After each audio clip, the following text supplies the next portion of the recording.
ਸਤਿ ਸ਼੍ਰੀ ਅਕਾਲ ਦੋਸਤੋ, ਮੈਂ ਤੁਹਾਡਾ ਸਾਰਿਆਂ ਦਾ ਆਪਣੇ YouTube ਚੈਨਲ 'ਤੇ ਬਹੁਤ-ਬਹੁਤ ਸਵਾਗਤ ਕਰਦਾ ਹਾਂ। ਦੋਸਤੋ, ਅਸੀਂ ਅੱਜ ਸੋਸ਼ਲ ਸਾਇੰਸ ਕਲਾਸ 6th ਦਾ ਲੈਸਨ ਨੰਬਰ 9 ਜਿਸ ਦਾ ਨਾਮ ਹੈ ਆਦਿ ਮਨੁੱਖ ਪੱਥਰ ਯੁੱਗ ਡਿਸਕਸ ਕਰਨ ਜਾ ਰਹੇ ਹਾਂ।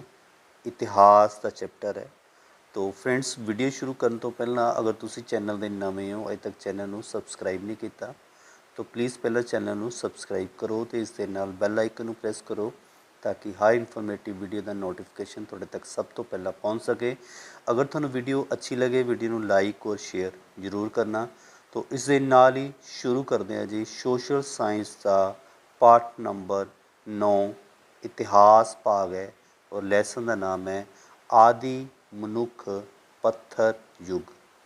तो इसका फर्स्ट टॉपिक है पुरातन पत्थर युग। धरती के जीवन के पहले लक्षण शायद सूक्ष्म जीव सन जिन्हां ने हौली हौली विकास द्वारा वड्डे शरीर वाले जानवरां दा रूप धारण किया, जिवें कि डायनासोर। धरती दे मनुख दी होंद बहुत देर बाद लगभग 40 ਲੱਖ ਸਾਲ ਪਹਿਲਾਂ ਹੋਈ। ਉਸ ਸਮੇਂ ਦੇ ਮਨੁੱਖ ਦਾ ਰਹਿਣ ਸਹਿਣ ਜਾਨਵਰਾਂ ਵਰਗਾ ਸੀ।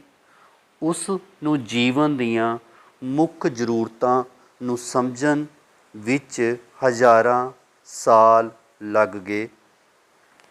ਆਦਿ ਮਾਨਵ ਦਾ ਜੀਵਨ ਜਾਨਵਰਾਂ ਵਰਗਾ ਸੀ। ਉਹ ਭੋਜਨ ਦੀ ਤਲਾਸ਼ ਵਿੱਚ ਇੱਧਰ ਉੱਧਰ ਘੁੰਮਦਾ ਫਿਰਦਾ ਰਹਿੰਦਾ ਸੀ। ਆਦਿ ਮਨੁੱਖ ਦਾ ਜੀਵਨ ਕੁਦਰਤੀ ਵਸਤਾਂ 'ਤੇ ਨਿਰਭਰ ਸੀ। ਉਹ ਜੰਗਲੀ ਕੰਦਮੂਲ ਖਾਂਦਾ, ਮੱਛੀਆਂ ਫੜਦਾ ਅਤੇ ਸ਼ਿਕਾਰ ਕਰਦਾ ਸੀ। ਉਹ ਕੱਚਾ ਮਾਂਸ ਖਾਂਦਾ ਸੀ ਕਿਉਂਕਿ ਉਸ ਨੂੰ ਅੱਗ ਬਾਰੇ ਜਾਣਕਾਰੀ ਨਹੀਂ ਸੀ। ਉਹ ਆਪਣੇ ਆਪ ਨੂੰ ਜੰਗਲੀ ਜਾਨਵਰਾਂ ਤੋਂ ਸੁਰੱਖਿਅਤ ਰੱਖਣ ਲਈ ਝੁੰਡ ਬਣਾ ਕੇ ਘੁੰਮਦਾ ਫਿਰਦਾ ਸੀ। ਉਹ ਰਾਤ ਨੂੰ ਦਰੱਖਤਾਂ ਜਾਂ ਗੁਫਾਵਾਂ 'ਤੇ ਅਤੇ ਪੱਥਰਾਂ ਦੇ ਵਿਸ਼ਰਾਮ ਘਰਾਂ ਵਿੱਚ ਰਹਿੰਦਾ ਸੀ। ਉਹ ਆਪਣੇ ਸਰੀਰ ਨੂੰ ਜਾਨਵਰਾਂ ਦੀਆਂ ਖੱਲਾਂ, ਦਰੱਖਤਾਂ ਦੇ ਪੱਤੇ ਅਤੇ ਛਿਲਕਿਆਂ ਨਾਲ ਢੱਕਦਾ, ਜੋ ਉਸ ਨੂੰ ਬਹੁਤ ਜ਼ਿਆਦਾ ਗਰਮੀ ਸਰਦੀ ਤੋਂ ਬਚਾਉਂਦੇ ਸਨ। ਨਹੀਂ ਤਾਂ ਉਹ ਨੰਗਾ ਘੁੰਮਦਾ ਸੀ।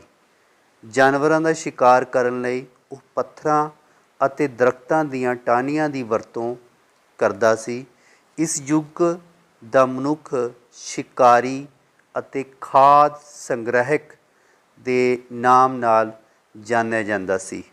ਉਹ ਆਪਣੀ ਵਰਤੋਂ ਲਈ ਪੱਥਰਾਂ ਦੇ ਔਜ਼ਾਰ ਅਤੇ ਹਥਿਆਰ ਬਣਾਉਂਦਾ ਸੀ।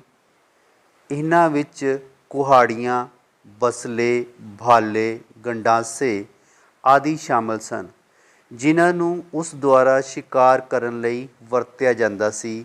ਕਦੀ ਕਦੀ ਇਹ ਸੰਦ ਹੱਡੀਆਂ ਜਾਂ ਲੱਕੜੀ ਦੇ ਵੀ ਬਣਾਏ ਜਾਂਦੇ ਸਨ। ਮਨੁੱਖ ਦੀ ਕਹਾਣੀ ਦੇ ਇਸ ਯੁੱਗ ਨੂੰ ਪੁਰਾਤਨ ਪੱਥਰ ਯੁੱਗ ਕਿਹਾ ਗਿਆ ਹੈ। ਇਸ ਨੂੰ ਅੰਗਰੇਜ਼ੀ ਵਿੱਚ ਪੈਲੀਓਲਿਥਿਕ ਪੀਰੀਅਡ ਕਹਿੰਦੇ ਹਨ। ਯੂਨਾਨੀ ਭਾਸ਼ਾ ਵਿੱਚ ਇਸ ਦਾ ਅਰਥ ਹੈ ਪੁਰਾਣਾ ਪੱਥਰ।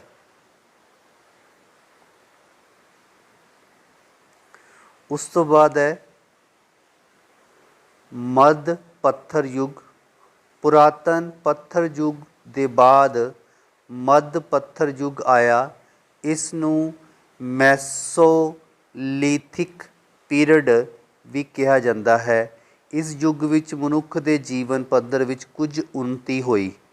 ਇਸ ਯੁੱਗ ਵਿੱਚ ਮਨੁੱਖ ਨੇ ਕਈ ਨਵੀਆਂ ਚੀਜ਼ਾਂ ਸਿੱਖੀਆਂ ਅਤੇ ਪੁਰਾਣੀਆਂ ਵਿੱਚ ਸੁਧਾਰ ਕੀਤਾ। ਉਦਾਹਰਣ ਵਜੋਂ ਹੁਣ ਉਸ ਨੇ ਟੁੱਟੇ ਹੋਏ ਪੱਥਰ ਦੇ ਟੁਕੜਿਆਂ ਦੀ ਥਾਂ ਨੋਕੀਲੇ ਅਤੇ ਘੜੇ ਹੋਏ ਪੱਥਰਾਂ ਦੇ ਹਥਿਆਰ, ਕੁਹਾੜੀ, ਭਾਲੇ, ਗੰਡਾਸੇ ਆਦਿ ਬਣਾਉਣੇ ਸਿੱਖ ਲਏ।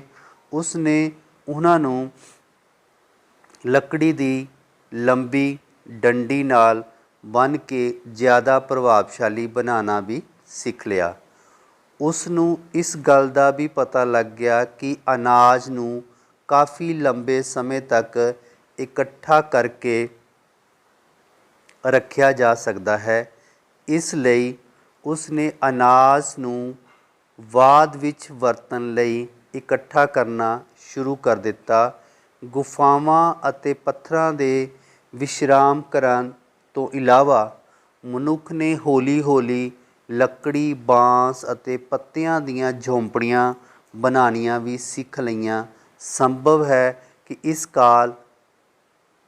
ਇਸ ਨਾਲ ਹੀ ਮਨੁੱਖ ਦੇ ਸਥਿਰ ਜੀਵਨ ਦਾ ਆਰੰਭ ਹੋਇਆ ਅਤੇ ਪਿੰਡਾਂ ਦੀ ਸਥਾਪਨਾ ਹੋਈ। ਉਸ ਤੋਂ ਬਾਅਦ ਹੈ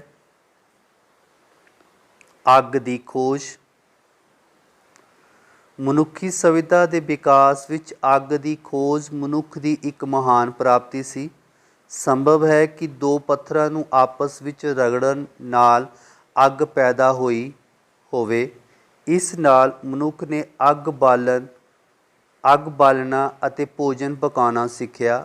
ਅੱਗ ਉਸ ਨੂੰ ਸਰਦੀ ਦੇ ਮੌਸਮ ਸਮੇਂ ਗਰਮੀ ਪਹੁੰਚਾਉਂਦੀ ਸੀ ਅਤੇ ਖਤਰਨਾਕ ਜਾਨਵਰਾਂ ਤੋਂ ਬਚਾਉਂਦੀ ਸੀ। ਉਸ ਤੋਂ ਬਾਅਦ ਹੈ ਜੀ ਪਹੀਏ ਦੀ ਖੋਜ। ਇੱਕ ਚਪਟੀ ਵਸਤੂ ਨੂੰ ਚੁੱਕ ਕੇ ਜਾਂ ਖਿੱਚ ਕੇ ਲੈ ਜਾਣ ਨਾਲੋਂ ਇੱਕ ਗੋਲ ਵਸਤੂ ਨੂੰ ਰੇੜ ਕੇ ਇੱਕ ਥਾਂ ਤੋਂ ਦੂਜੀ ਥਾਂ 'ਤੇ ਲੈ ਕੇ ਜਾਣਾ ਬਹੁਤ ਸੌਖਾ। ਸੰਭਵ ਹੈ ਕਿ ਮਨੁੱਖ ਨੇ ਲੱਕੜੀ ਦੇ ਗੱਠੇ ਨੂੰ ਰੇੜ ਕੇ ਇਹ ਗੱਲ ਸਿੱਖੀ ਹੋਵੇਗੀ। ਇਸ ਦੀ ਸਹਾਇਤਾ ਨਾਲ ਮਨੁੱਖ ਨੇ ਦੂਸਰੀਆਂ ਵਸਤੂਆਂ ਨੂੰ ਵੀ ਖਿੱਚਣਾ ਸਿੱਖਿਆ ਹੋਵੇਗਾ। ਲੱਕੜੀ ਦੇ ਗੋਲ ਗੱਠਿਆਂ ਦੀ ਪਹੀਏ ਦੇ ਰੂਪ ਵਿੱਚ ਵਰਤੋਂ ਕਰਨਾ ਸੰਭਵ ਹੈ ਕਿ ਮਨੁੱਖ ਦਾ ਮਸ਼ੀਨੀ ਯੁੱਗ ਦੀ ਦਿਸ਼ਾ ਵਿੱਚ ਪਹਿਲਾ ਕਦਮ ਸੀ। ਇਸ ਨਾਲ ਵਿਕਾਸ ਦੀ ਗਤੀ ਆਸਾਨ ਅਤੇ ਹੋਰ ਤੇਜ਼ ਹੋ ਗਈ। ਉਸ ਤੋਂ ਬਾਅਦ ਹੈ ਮਨੁੱਖ ਉਤਪਾਦਕ ਦੇ ਰੂਪ ਵਿੱਚ। ਮਨੁੱਖ ਨੇ ਵੇਖਿਆ ਹੋਵੇਗਾ ਕਿ ਅਨਾਜ ਦੇ ਇਹ ਦਾਣੇ ਜੋ ਭੂਮੀ 'ਤੇ ਸੁੱਟੇ ਜਾਂਦੇ ਸਨ, ਉਹਨਾਂ ਤੋਂ ਨਵੇਂ ਪੌਦੇ ਉੱਗ ਆਉਂਦੇ ਸਨ ਅਤੇ ਬਹੁਤ ਅਨਾਜ ਪ੍ਰਾਪਤ ਹੁੰਦਾ ਹੈ। ਉਸ ਨੇ ਹੌਲੀ ਹੌਲੀ ਇਹ ਵੀ ਸਿੱਖਿਆ ਕਿ ਕਦੋਂ ਬੀਜ ਮਿੱਟੀ ਵਿੱਚ ਜਲਦੀ ਅਤੇ ਵਧੀਆ ਪੈਦਾਵਾਰ ਲਈ ਬੀਜਣੇ ਚਾਹੀਦੇ ਹਨ। ਭੂਮੀ ਅਤੇ ਅਜਿਹੀਆਂ ਹੋਰ ਚੀਜ਼ਾਂ ਨੂੰ ਖੇਤੀ ਲਈ ਕਿਵੇਂ ਤਿਆਰ ਕੀਤਾ ਜਾਂਦਾ ਹੈ। ਇਹ ਖੇਤੀਬਾੜੀ ਅਤੇ ਮਨੁੱਖੀ ਜੀਵਨ ਵਿੱਚ ਸਭਿਅਤਾ ਦਾ ਆਰੰਭ ਸੀ। ਇਸ ਸਮੇਂ ਤੱਕ ਪੱਥਰ ਯੁੱਗ ਦਾ ਤੀਸਰਾ ਅਤੇ ਅੰਤਿਮ ਯੁੱਗ ਆਰੰਭ ਹੋ ਚੁੱਕਿਆ ਸੀ। ਇਸ ਨੂੰ ਨਵਾਂ ਪੱਥਰ ਯੁੱਗ ਕਿਹਾ ਜਾਂਦਾ ਸੀ। ਹੁਣ ਤੱਕ ਮਨੁੱਖ ਝੌਂਪੜੀਆਂ ਵਿੱਚ ਰਹਿੰਦਾ ਸੀ। ਉਸ ਨੇ ਅਨਾਜ ਉਗਾਉਣਾ ਅਤੇ ਭੋਜਨ ਪਕਾਉਣਾ ਸਿੱਖ ਲਿਆ। ਉਸ ਨੇ ਔਜ਼ਾਰ ਪਹਿਲੇ ਨਾਲੋਂ ਜ਼ਿਆਦਾ ਵਧੀਆ ਬਣ ਗਏ ਸਨ, ਜੋ ਹੁਣ ਪਹਿਲੇ ਨਾਲੋਂ ਤੇਜ਼ ਅਤੇ ਹਲਕੇ ਸਨ, ਜਿਨ੍ਹਾਂ ਨਾਲ ਮਨੁੱਖ ਦੀ ਕੰਮ ਕਰਨ ਦੀ ਸਮਰੱਥਾ ਪਹਿਲੇ ਨਾਲੋਂ ਵੱਧ ਗਈ ਸੀ। ਨਵੇਂ ਪੱਥਰ ਯੁੱਗ ਵਿੱਚ ਮਨੁੱਖ ਨੇ ਭੋਜਨ ਪਕਾਉਣ ਅਤੇ ਰੱਖਣ ਲਈ ਮਿੱਟੀ ਦੇ ਬਰਤਨ ਬਣਾਉਣੇ ਵੀ ਸਿੱਖ ਲਏ ਸਨ। ਸ਼ੁਰੂ ਵਿੱਚ ਇਹ ਬਰਤਨ ਹੱਥ ਨਾਲ ਬਣਾ ਕੇ ਧੁੱਪ ਵਿੱਚ ਸੁਕਾਏ ਜਾਂਦੇ ਸਨ। ਬਾਅਦ ਵਿੱਚ ਮਨੁੱਖ ਨੇ ਚੱਕ 'ਤੇ ਬਰਤਨ ਬਣਾ ਕੇ ਉਹਨਾਂ ਨੂੰ ਭੱਠੀ ਵਿੱਚ ਪਕਾਉਣਾ ਸਿੱਖ ਲਿਆ। ਉਸ ਤੋਂ ਬਾਅਦ ਹੈ ਮਨੁੱਖ ਕਲਾਕਾਰ ਦੇ ਰੂਪ ਵਿੱਚ। ਭੋਜਨ ਉਗਾਉਣਾ ਅਤੇ ਪਕਾਉਣਾ ਜਾਂ ਬਰਤਨ ਬਣਾਉਣਾ ਸਿੱਖਣ ਤੋਂ ਬਹੁਤ ਚਿਰ ਪਹਿਲਾਂ ਮਨੁੱਖ ਨੇ ਗੁਫਾਵਾਂ ਅਤੇ ਪੱਥਰ ਦੇ ਵਿਸ਼ਰਾਮ ਘਰਾਂ ਦੀਆਂ ਦੀਵਾਰਾਂ ਉੱਤੇ ਚਿੱਤਰ ਬਣਾ ਕੇ ਆਪਣੀ ਕਲਾ ਦਾ ਪ੍ਰਦਰਸ਼ਨ ਕਰਨਾ ਸ਼ੁਰੂ ਕਰ ਦਿੱਤਾ, ਜਿੱਥੇ ਉਹ ਰਹਿੰਦਾ ਸੀ। ਇਸ ਲਈ ਇਸ ਨੂੰ ਸੰਸਾਰ ਦੀ ਪਹਿਲੀ ਘਰ ਸਜਾਵਟ ਕਿਹਾ ਜਾਂਦਾ ਸੀ। ਉਸ ਨੇ ਨੁਕੀਲੇ ਪੱਥਰਾਂ ਅਤੇ ਰੰਗਾਂ ਦੀ ਸਹਾਇਤਾ ਨਾਲ ਮਨੁੱਖਾਂ, ਜਾਨਵਰਾਂ ਅਤੇ ਸ਼ਿਕਾਰ ਦੇ ਦ੍ਰਿਸ਼ ਦੇ ਚਿੱਤਰ ਬਣਾਏ। ज़्यादातर ये सिर्फ रेखा चित्र हैं, परंतु कदे-कदे इन्हां विच रंग भी भरे हुए मिलते हैं। ਇਹ ਪੱਥਰ ਚਿੱਤਰ ਭਾਰਤ ਦੇ ਅਨੇਕਾਂ ਭਾਗਾਂ ਅਤੇ ਸੰਸਾਰ ਵਿੱਚ ਕਈ ਹੋਰ ਸਥਾਨਾਂ ਤੋਂ ਪ੍ਰਾਪਤ ਹੋਏ ਹਨ। ਇਸ ਤਰ੍ਹਾਂ ਦਾ ਇੱਕ ਸਥਾਨ ਮੱਧ ਪ੍ਰਦੇਸ਼ ਵਿੱਚ ਭੋਪਾਲ ਦੇ ਨੇੜੇ ਭੀਮ ਬੈਠਕਾਂ ਹੈ। ਇਹਨਾਂ ਚਿੱਤਰਾਂ ਤੋਂ ਇਲਾਵਾ ਮਨੁੱਖ ਨੇ ਬਹੁਤ ਤਰ੍ਹਾਂ ਦੇ ਕੀਮਤੀ ਪੱਥਰਾਂ, ਪੱਕੀ ਮਿੱਟੀ, ਹਾਥੀ ਦੰਦ ਆਦि ਦੇ ਮਣਕੇ ਬਣਾਉਣੇ ਵੀ ਸਿੱਖ ਲਏ, ਜਿਨ੍ਹਾਂ ਦੀ ਉਹ ਗਹਿਣਿਆਂ ਦੇ ਰੂਪ ਵਿੱਚ ਵਰਤੋਂ ਕਰਦਾ ਸੀ। ਤੁਸੀਂ ਇਸ ਨੂੰ ਫੈਸ਼ਨ ਜਾਂ ਸ਼ਿੰਗਾਰ ਦੀ ਸ਼ੁਰੂਆਤ ਕਹਿ ਸਕਦੇ ਹੋ, ਜਿਹੜਾ ਮਨੁੱਖ ਦੀ ਕਲਾਤਮਿਕ ਭਾਵਨਾ ਦਾ ਸਬੂਤ ਸੀ। ਇਸ ਸਮੇਂ ਤੱਕ ਸੱਭਿਆ ਜੀਵਨ ਹੋਂਦ ਵਿੱਚ ਆ ਗਿਆ ਸੀ। ਇਸ ਤੋਂ ਬਾਅਦ ਹੈ ਇਸ ਲੈਸਨ ਦੇ ਕੁਛ ਯਾਦ ਰੱਖਣਯੋਗ ਨੁਕਤੇ। ਵੈਰੀ ਇੰਪੋਰਟੈਂਟ ਪੁਆਇੰਟ ਹੈ। ਸਭ ਤੋਂ ਪਹਿਲਾ ਪੁਆਇੰਟ ਹੈ, ਆਦਿ ਮਾਨਵ ਦਾ ਰਹਿਣ ਸਹਿਣ ਜਾਨਵਰਾਂ ਵਰਗਾ ਸੀ। ਉਹ ਭੋਜਨ ਦੀ ਤਲਾਸ਼ ਵਿੱਚ ਇੱਧਰ ਉੱਧਰ ਘੁੰਮਦਾ ਰਹਿੰਦਾ ਸੀ। ਉਹ ਪੱਥਰ ਦੇ ਔਜ਼ਾਰਾਂ ਦੀ ਵਰਤੋਂ ਕਰਦਾ ਸੀ ਅਤੇ ਮਨੁੱਖ ਦੀ ਕਹਾਣੀ ਦੇ ਇਸ ਯੁੱਗ ਨੂੰ ਪੁਰਾਤਵ ਪੱਥਰ ਯੁੱਗ ਕਿਹਾ ਜਾਂਦਾ ਸੀ। ਸੈਕੰਡ ਪੁਆਇੰਟ ਹੈ, ਮੱਧ ਪੱਥਰ ਯੁੱਗ ਵਿੱਚ ਉਸਨੇ ਟੁੱਟੇ ਹੋਏ ਪੱਥਰਾਂ ਦੇ ਟੁਕੜਿਆਂ ਦੀ ਥਾਂ 'ਤੇ ਨੁਕੀਲੇ ਪੱਥਰ ਅਤੇ ਘੜੇ ਹੋਏ ਪੱਥਰਾਂ ਦੇ ਹਥਿਆਰ ਬਣਾਉਣੇ ਸਿੱਖ ਲਏ। ਤੀਸਰਾ ਪੁਆਇੰਟ ਹੈ, ਅੱਗ ਦੀ ਖੋਜ ਨਾਲ ਮਨੁੱਖ ਨੇ ਅੱਗ ਬਾਲਣਾ ਅਤੇ ਭੋਜਨ ਪਕਾਉਣਾ ਸਿੱਖ ਲਿਆ। ਉਸ ਤੋਂ ਬਾਅਦ ਹੈ, ਆਦਿ ਮਾਨਵ ਨੇ ਗੁਫਾਵਾਂ ਵਿੱਚ ਚਿੱਤਰ ਬਣਾਉਣੇ ਸ਼ੁਰੂ ਕੀਤੇ। ਔਰ ਫਿਫਥ ਪੁਆਇੰਟ ਹੈ, ਪਹੀਏ ਅਤੇ ਖੇਤੀਬਾੜੀ ਦੀ ਖੋਜ ਨਾਲ ਮਾਨਵ ਦਾ ਜੀਵਨ ਬਦਲ ਗਿਆ। ਉਸ ਤੋਂ ਬਾਅਦ ਹੈ ਸਾਡੇ ਕੋਲ ਜੀ ਮੈਚਅਪ।